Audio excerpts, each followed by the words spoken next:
SIR ನಡೀತಾ ಇದೆ. ಈಗ ಕರ್ನಾಟಕದಲ್ಲೂ ಕೂಡ ಮತದಾರರ ಪಟ್ಟಿ ವಿಶೇಷವಾದಂಥ ಪರಿಷ್ಕರಣೆ ಆರಂಭವಾಗಿದೆ.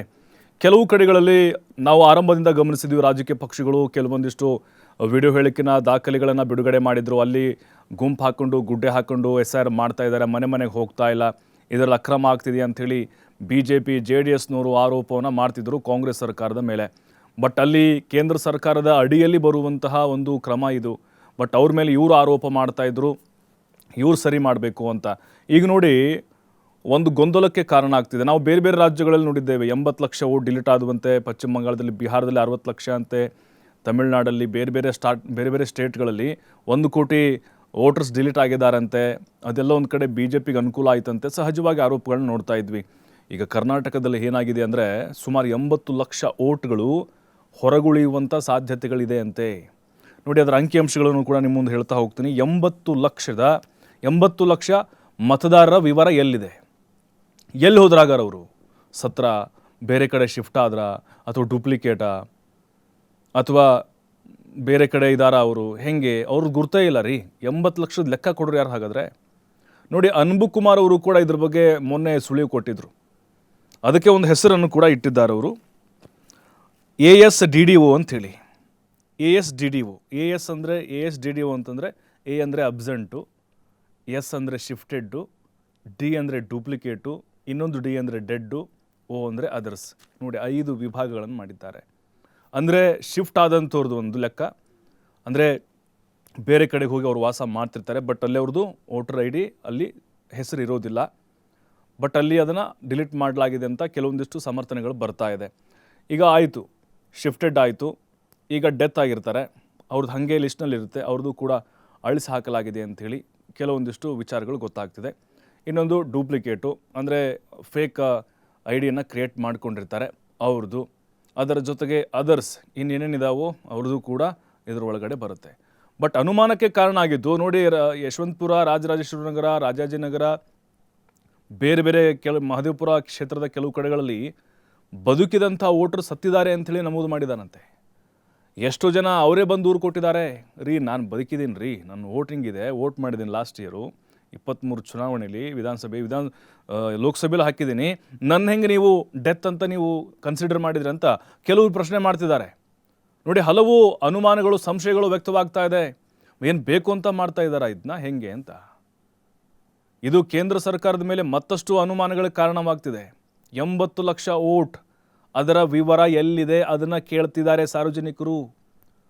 ಬಟ್ ಈ 80 ಲಕ್ಷ ವೋಟ್ ಕಂಪ್ಲೀಟಾಗಿ ಡಿಲೀಟ್ ಆಗೋದಿಲ್ಲ.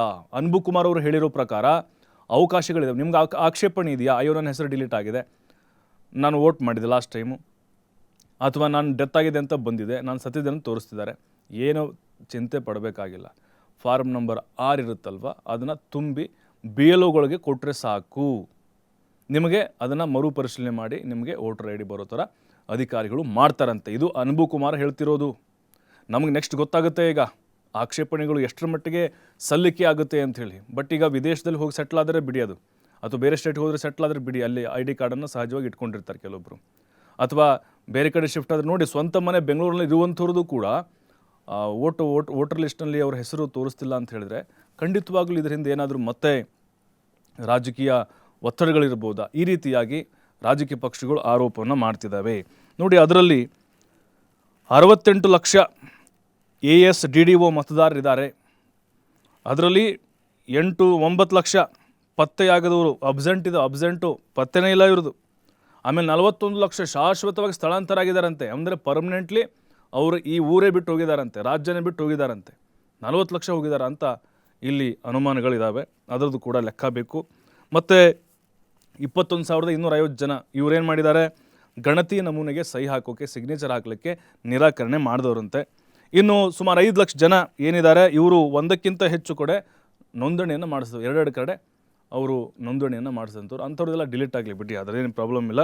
ಇನ್ನು 13.5 ಲಕ್ಷ ಜನ ಮೃತಪಟ್ಟವರು, ಅಂದರೆ ಮೃತಪಟ್ಟವರು 13.5 ಲಕ್ಷ ಜನ ಅಂಥೇಳಿ ಈಗ ಚುನಾವಣಾ ಆಯೋಗ ಲೆಕ್ಕವನ್ನು ತೋರಿಸ್ತಾ ಇದೆ. ಇವೆಲ್ಲವೂ ಕೂಡ ಅಳಿಸಿ ಹಾಕಲಾದರೆ ಖಂಡಿತ ಇದನ್ನು ಕಾಂಗ್ರೆಸ್ ಅಥವಾ ಈ 3 ಪಕ್ಷಗಳು ರಾಜಕೀಯವಾಗಿ ಬಳಸಿಕೊಳ್ತವೆ. ನಾವು SIR ಗಮನಿಸ್ತಾನೇ ಇದ್ದೀವಿ. ಕೆಲವೊಂದಿಷ್ಟು ಬಲವಂತವಾಗಿ ಮತಪಟ್ಟಿಗೆ ಸೇರಿಸಲಾಗ್ತಿದೆ ಅಂಥೇಳಿ ಕೆಲವು ಕಡೆ ವಾದ, ಕೆಲವು ಕಡೆ ಸುಮ್ಮನೆ ಕೈ ಬಿಡ್ತಾರೆ ಅಂಥೇಳಿ. ನೋಡಿ, ಅದರಲ್ಲಿ ಕೆಲವೊಂದಿಷ್ಟು ಉದಾಹರಣೆಗಳಿದ್ದಾವೆ. ನೋಡಿ, ಜೀವಂತವಾಗಿರುವಂಥ ಹಲವು ಮತದಾರರನ್ನ ಮೃತ ಮತದಾರ ಅಂಥೇಳಿ ವರ್ಗೀಕರಣ ಮಾಡಿದ್ದಾರಂತೆ. ಡೆತ್ ಅಂತ ಬರೆದು ಬಿಟ್ಟಿದ್ದಾರಂತೆ. ಅಲ್ಲ, ಅವ್ರು ಡೆತ್ ಅಂತ ಬರಲಿಕ್ಕೆ ಹೆಂಗೆ ಅವಕಾಶ ಸಿಕ್ತು? ಅಲ್ಲ, ಮನೇಲಿ ಇರದೇ ಇದ್ದರೆ ಸತ್ತು ಹೋಗ್ಬಿಟ್ರು ಅಂತ ಅರ್ಥನ? ಅಥವಾ ಅವ್ರು ಮನೆ ಖಾಲಿ ಮಾಡ್ಕೊಂಡು ಹೋದರೆ ಡೆತ್ ಅಂತ ಅರ್ಥನ?